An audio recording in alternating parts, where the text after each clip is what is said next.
I hope you're doing well, and I hope that you're ready for our new lesson. Before we start, make sure to have a pen and paper with you for you to have something to write your answers and for you to jot down notes regarding our lesson. Let's start. At the end of the lesson, you should be able to determine ways on how explicit and implicit information is stated in the text. Identify the types of claims of fact presented in a reading selection. Construct sentences and paragraphs expressing claims of fact effectively. Before we jump into our main lesson, let us check first your prior knowledge through this activity. Read the sentences taken from the excerpt. In your paper, put a check mark if the statement is implicit or directly stated, and cross mark if explicit, indirectly stated. The Small Key by Pasla Torena. On the porch, a woman past her early 20s stood regarding the scene before her with eyes made incuriously by its familiarity. All around her and the land stretched endlessly, it seemed, and vanishes into the distance. There were dark, newly plowed furrows where in due time timorous seedling would give rise to sturdy stalks and golden grain, to a rippling yellow sea in the wind and sun during harvest time. A promise of plenty and reward for hard toil. With a sigh of discontent, however, the woman turned and entered a small dining room where a man sat over a belated midday meal. Identify the implicit and explicit information. You are given 3 minutes to do the activity. You may pause the video if you need to. Number 1. The woman is standing on the porch. Number 2. She is 26 years old. Number 3. There were dark, newly plowed furrows. Number 4.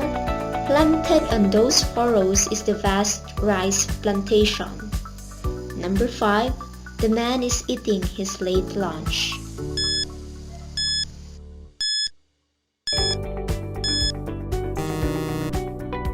Time's up.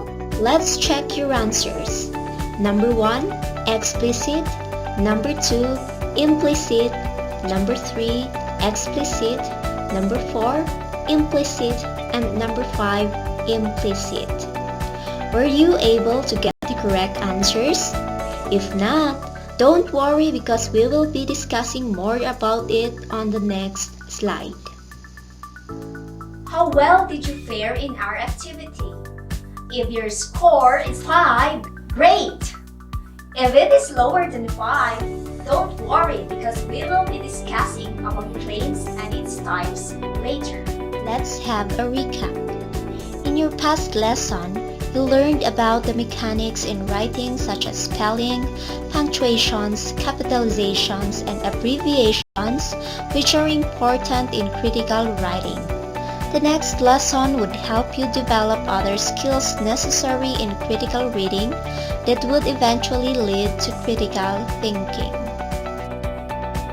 Included in critical reading is to be able to distinguish information that is clearly stated in the text, and those that are not are simply implied. Information or statement directly stated in the text is called implicit statement, while information or statement indirectly stated in the text is called implicit statement. Explicit information are directly stated in the text. They are clearly written and explained to avoid confusion on the readers, while implicit information are only implied or suggested in a text. Readers would use clues to make inferences. In the sentences given in the pretest, numbers 1 and 3 are explicit or directly stated, while numbers 2, 4, and 5 are implicit or indirectly stated. Knowing how to identify identify explicit and implicit information would help you evaluate the claim made by an author or writer. What is a claim? A claim is the writer's point or position regarding a specific topic. It is the central argument in the text where the writer tries to prove by providing explanation, justification, and evidences. For example, in an article published by GMA Online entitled Robredo Firm on Unconstitutionality of Anti-Terror Bill, Vice President Leni Robredo pointed out that the anti-terror bill is unconstitutional. The statement anti-terror bill is unconstitutional is a claim in which the speaker believes in, and in saying so, she provides justification on it. Here are the characteristics of a good claim. Number 1, argumentative and debatable. Triggers readers or listeners to raise objections. Number 2, specific and focused. Has direction and clear connection. Number 3, interesting and engaging. Encourages the readers to consider the writer's perspective. And number 4, logical. Results from reasonable weighing of support provided. There are 3 types of claim that you as a reader needs to identify and distinguish one from the other. These are claims of fact, value, and policy. In this lesson, we will be discussing about claim of fact. Claim of fact is a statement that report, describe, predict, and make causal claims. The following are the characteristics of claim of fact. Arguable or debatable. Can be objectively proven, based on reasonable inference, and can be justified and validated. Based on the definition and characteristics of the claim of fact, let us consider the following examples. Constitu S. Maswang is the mayor of the municipality of Tadjan. This is a fact and it can be proven or disproven, but it is not a claim because it is not arguable. Do not confuse claim of fact with fact. Here's another example. The mayor is doing his best in handling the issues and problems about the pandemic. This is a claim of fact because it is debatable using factual evidence. Others may agree and others may not. To prove or disprove, one may resort to news articles, interviews, advisories, etc. Violence on television influences children to behave violently. This is a claim of fact because it makes causal claim. It can be validated and it can be proven. To help you thoroughly identify claims of fact, here are some of the determining questions. Is this issue related to possible cause and effect? Is this statement true or false? How can its truthfulness be verified? Is this claim controversial or debatable? To defend a claim of fact, you may state your claim clearly. Provide a brief explanation or definition for words that may be unfamiliar to some readers. Cite recent, accurate, and sufficient evidence. Organize the evidence in a logical way. Reiterate the claim or thesis at the end. I hope that you were able to understand the different types of claims. Now it's time for some exercises. Activity number 1. Write 5 sentences about the DepEd's distance learning program expressing claim of fact. Defend your statements. For example, many learners will be left behind in online classes. Justification. This is valid based on observation, but arguable since it is not yet proven but could also be proven and validated.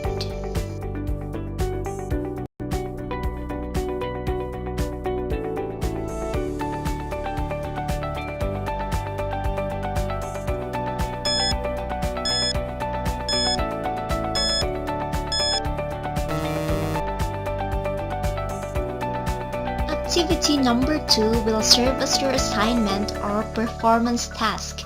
You may submit your output during the next module retrieval, or you may send it through my email or Facebook Messenger.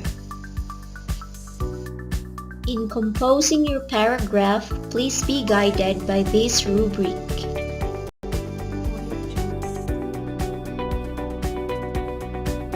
Below is a news article on the DepEd's learning modality.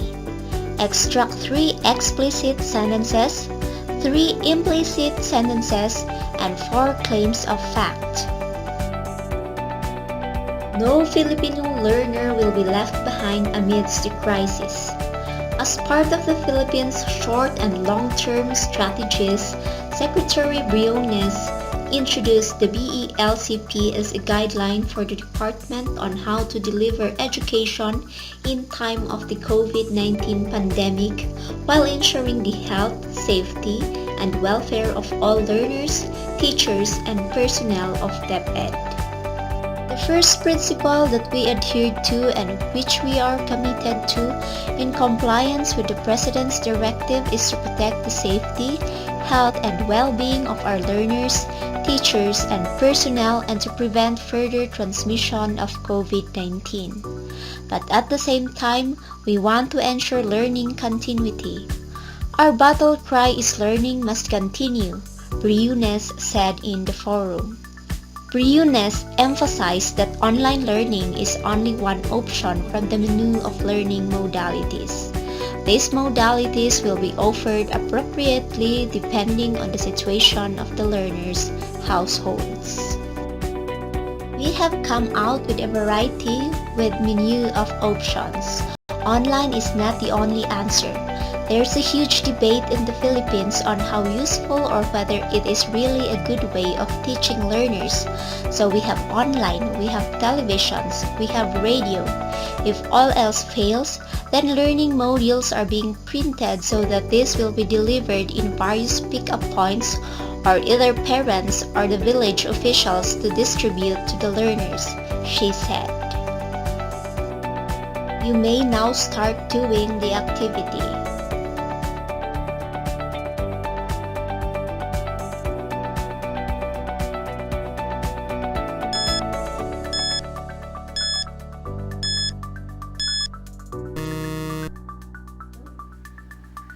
If you have questions, feel free to reach me through the following: Messenger, mobile number, or through my email address. See you in our next video lesson. Bye!